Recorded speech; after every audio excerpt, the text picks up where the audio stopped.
Bienvenue au cœur des enjeux mondiaux. Abonnez-vous à Empire à coups frontières et activez la cloche de notification. Il y a un cartel qui contrôle le commerce mondial. Pas les drogues, pas les armes, mais quelque chose de beaucoup plus important. Vos vêtements, votre électronique, votre nourriture, tout ce qui traverse les océans. Et ce cartel est complètement légal, protégé par les gouvernements, y compris les États-Unis. Pourquoi ? Parce que les gouvernements ont peur de ce qui se passerait sans lui. Un effondrement du commerce mondial, des guerres de prix destructrices, des faillites en cascade, des pénuries massives. Alors ils autorisent un monopole. Ils le protègent. Ils le laissent fixer les prix. Ils le laissent éliminer la concurrence. Et ce cartel a généré des profits obscènes. En 2021, pendant que le monde souffrait de la pandémie, pendant que les familles luttaient, l'industrie du transport maritime par conteneur a généré 190 milliards de dollars de profit. 190 milliards. En une seule année. Presque 5 fois ces profits combinés de la décennie précédente. Comment ? En multipliant les prix par 10. Un conteneur de 40 pieds, qui coûtait 1 000 à 2 000 dollars, maintenant 20 000 dollars.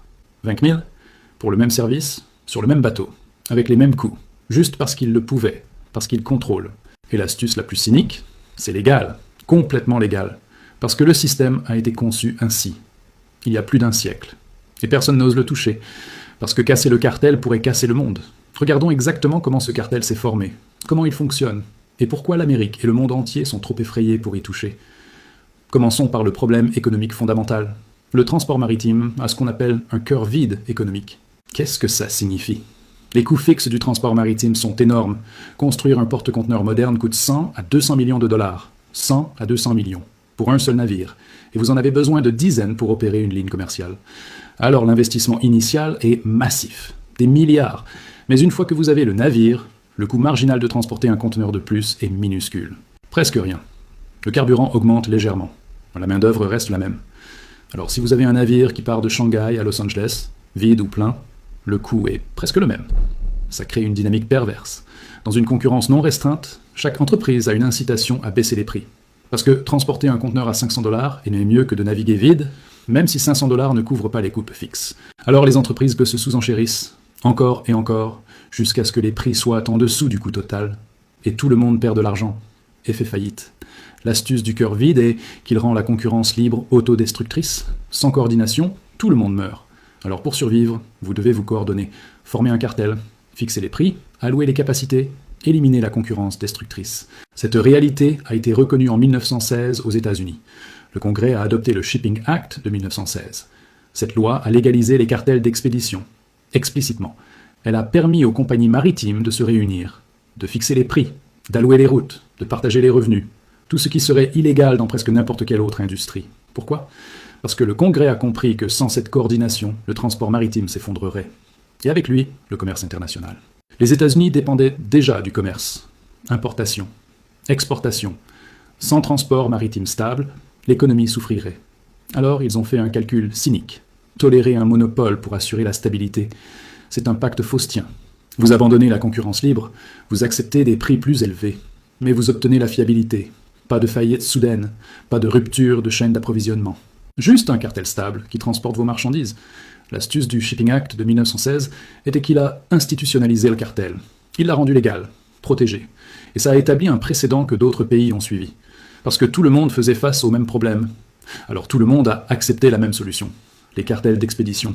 Mais l'histoire commence vraiment en 1875. À Kolkata, en Inde, c'est là que les compagnies maritimes se sont secrètement réunies. Pourquoi ? Parce que la technologie venait de changer le jeu. Les moteurs à vapeur remplacèrent les voiles. Le canal de Suez venait d'ouvrir. Ces avancées ont intensifié la concurrence. Plus de navires, plus rapides, plus de routes. Et les profits s'effondraient. Les guerres de prix détruisaient tout le monde. Alors ils se sont réunis. Et ils ont formé le premier cartel formel. Ils ont accepté des prix fixes, des départs alloués. Chaque entreprise obtenait un certain nombre de voyages sur certaines routes, et elle ne se concurrençait pas sur le prix.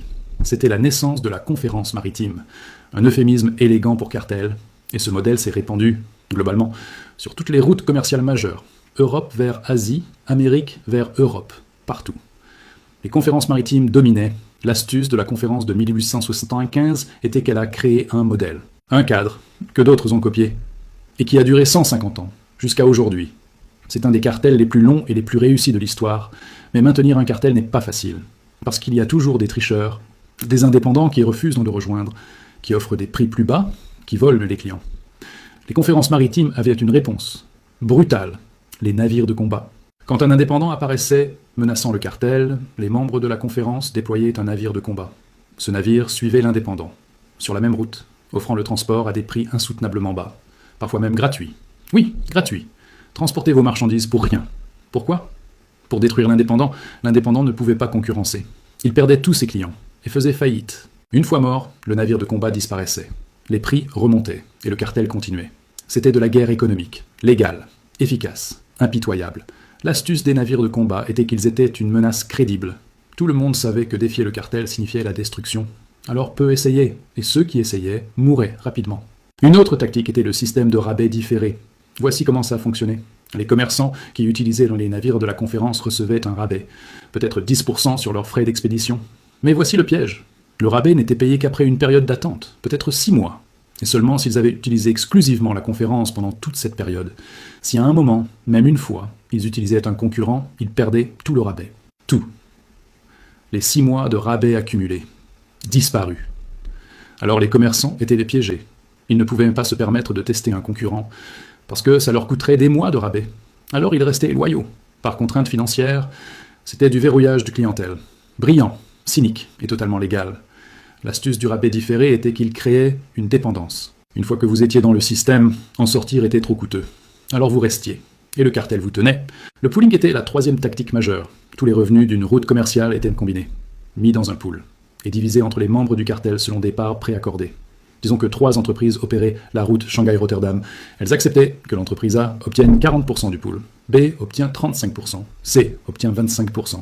Peu importe qui transportait réellement les conteneurs. Les revenus étaient partagés selon la formule. Ça éliminait complètement la concurrence interne. Pourquoi se battre pour des clients si vous obtenez votre part de toute façon ? Alors les membres ne se concurrençaient pas. Ils coopéraient, fixaient les prix ensemble, maximisaient les profits ensemble et se partageaient le butin. C'était un cartel dans sa forme la plus pure. L'astuce du pooling était qu'il alignait les incitations. Individuellement, chaque entreprise pourrait vouloir tricher, baisser les prix, voler des clients. Mais avec le pooling, tricher ne vous profite pas, parce que vous obtenez votre part fixe de toute façon. Alors tout le monde coopère, et le cartel tient. Avançons rapide à 2008. L'Union européenne a décidé que les conférences maritimes violaient les lois antitrust. Alors, elles les ont interdites. Aux États-Unis, des réformes similaires. Les entreprises ne pouvaient plus ouvertement fixer les prix, ne pouvaient plus tenir des conférences formelles. Ça semblait être une victoire pour la concurrence, pour les consommateurs. Mais voici ce qui s'est réellement passé. Les entreprises se sont réorganisées, elles ont formé des alliances, pas des cartels, des alliances. Quelle est la différence ? Techniquement, beaucoup. Légalement, presque rien. Les alliances sont des partenariats opérationnels. Les entreprises partagent les navires, coordonnent les horaires, optimisent les capacités. Tout légal, mais les faits, le même que le cartel. Parce qu'une fois que vous partagez les navires et les horaires, vous coordonnez tacitement les prix. Vous n'avez pas besoin de vous réunir dans une pièce enfumée pour fixer les prix. Vous le faites implicitement. Vous voyez ce que font les autres, vous ajustez, et vous vous alignez. C'est de la coordination tacite, et c'est très difficile à prouver ou à poursuivre. L'astuce des alliances post-2008 était qu'elles ont changé la forme, mais pas la substance. Le cartel existe toujours, juste sous un nom différent. Aujourd'hui, 3 alliances majeures contrôlent plus de 80% de la capacité mondiale de conteneurs. 80%, 3 alliances. 2 M-alliances, Maersk et MSC. Les 2 plus grandes compagnies du monde. 2 alliances, Hapag-Lloyd, One, Yongming, H&M. Ocean Alliance, CMA, CGM, COSCO, Evergreen, OOCL. Ces 3 groupes dominent, tout le reste est marginal. Et ces alliances ne se concurrencent pas vraiment. Elles coexistent, coordonnent tacitement, et maintiennent les prix élevés. Comment le savons-nous ? Regardez 2021. Pendant la pandémie, la demande de biens a explosé. Tout le monde achetait en ligne. Les conteneurs étaient nécessaires. Mais qu'ont fait les alliances ? Elles ont utilisé des blank sailings, des départs vides. Elles ont annulé des voyages programmés, délibérément, pour restreindre l'offre. Pourquoi ? Parce que quand l'offre est restreinte et la demande élevée, les prix explosent. Et c'est exactement ce qui s'est passé. Les tarifs d'expédition ont décuplé, de 2 000 $ à 20 000 $ pour un conteneur. Les profits ? 190 milliards de dollars en une seule année. Plus que la décennie précédente combinée. L'astuce des blank sailings était qu'ils étaient représentés comme de l'optimisation opérationnelle. Nous annulons des voyages parce que la demande est imprévisible. Mais en réalité, c'était de la manipulation de l'offre, pour maximiser les profits, au détriment des consommateurs, des importateurs, de tout le monde sauf eux. Qui a souffert ? Tout le monde. Il y a eu des tentatives de régulation. L'UE a imposé des amendes. Les États-Unis ont tenu des audiences au Congrès, ont menacé de nouvelles lois, mais rien de substantiel ne s'est passé. Pourquoi? Parce que les compagnies maritimes ont du pouvoir. Lobbying massif. Elles emploient des milliers. Elles sont essentielles au commerce. Et elles peuvent menacer. Si vous nous brisez, le commerce s'effondre, des millions d'emplois perdus, des pénuries partout. Voulez-vous ça? Et les gouvernements reculent. Parce que le risque semble trop élevé. Alors le cartel persiste, légalement protégé. Politiquement intouchable. Économiquement dominant. C'est un des plus grands cartels de l'histoire. Et personne ne peut le toucher. L'astuce du pouvoir du cartel d'expédition est qu'il est systémique. Ce n'est pas juste quelques entreprises cupides, c'est la structure entière du commerce mondial, dépendante d'eux. Alors les attaquer signifie attaquer le système, et personne n'ose. Regardons les alternatives. Option 1, casser les alliances, forcer la concurrence. Qu'est-ce qui se passe? À court terme, les prix baissent, génial pour les consommateurs. Mais ensuite, la guerre des prix commence, les entreprises se sous-enchérissent, les profits s'effondrent, certaines font faillite, les capacités diminuent, alors les prix remontent, peut-être plus haut qu'avant. Parce que moins d'entreprises avec moins de navires. Et entre-temps, le chaos, pénurie, retard, entreprises incapables d'importer, de fabriquer, de vendre, l'économie souffre. Option 2, nationaliser. Faire du transport maritime un service public. Les gouvernements possèdent les navires, fixent les prix équitablement. Ça semble bien. Mais les gouvernements sont terribles à gérer des entreprises. Inefficacité, corruption, perte d'innovation. Et qui paie pour les déficits? Les contribuables. Alors ce n'est pas une solution.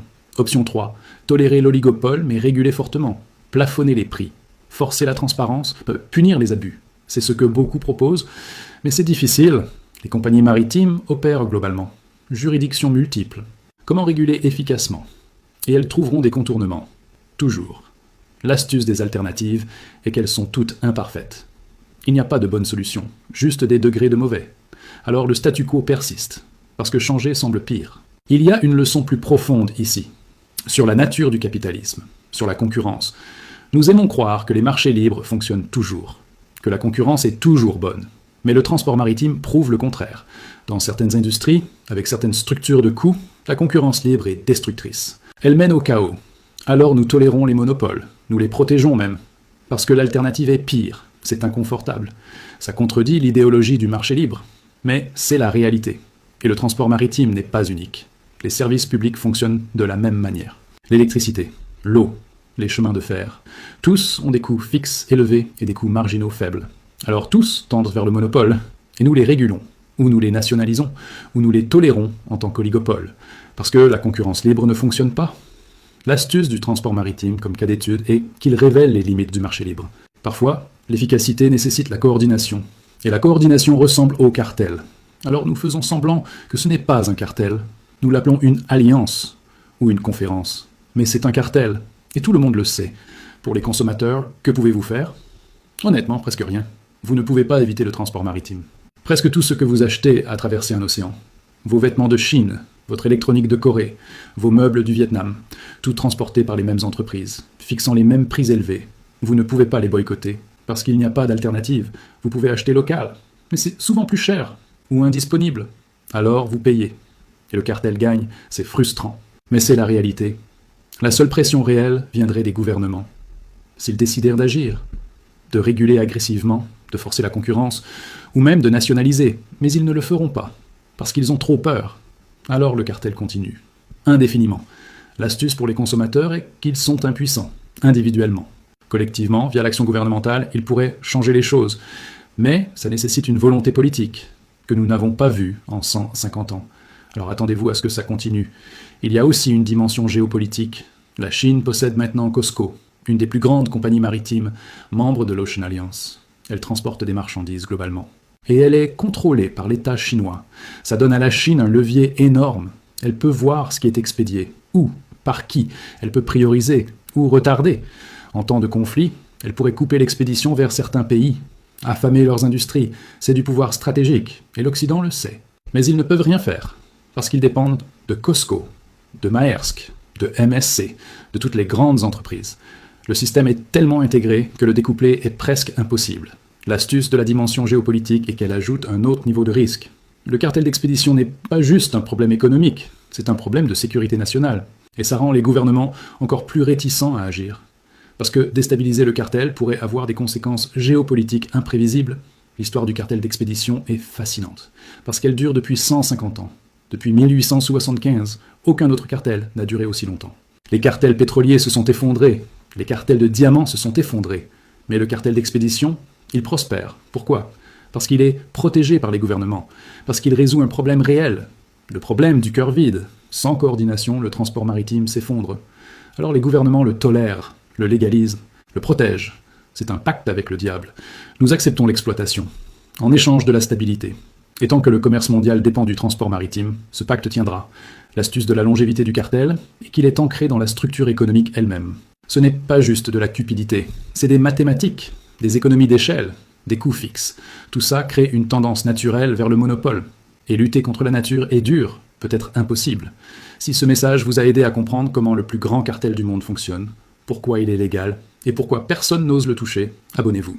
Parce que comprendre les cartels cachés qui contrôlent notre vie pourrait vous aider à voir comment le pouvoir fonctionne vraiment. Pas dans les élections, pas dans les lois, mais dans les structures économiques que nous tenons pour acquises. Le transport maritime semble ennuyeux, invisible, mais il contrôle le commerce mondial. Et les entreprises qui le contrôlent sont plus puissantes que la plupart des gouvernements. L'histoire a les réponses. Et l'histoire du cartel d'expédition montre que parfois les monopoles gagnent. Pas parce qu'ils sont bons, mais parce que l'alternative est pire. Et nous devons vivre avec ça, que nous le voulions ou non.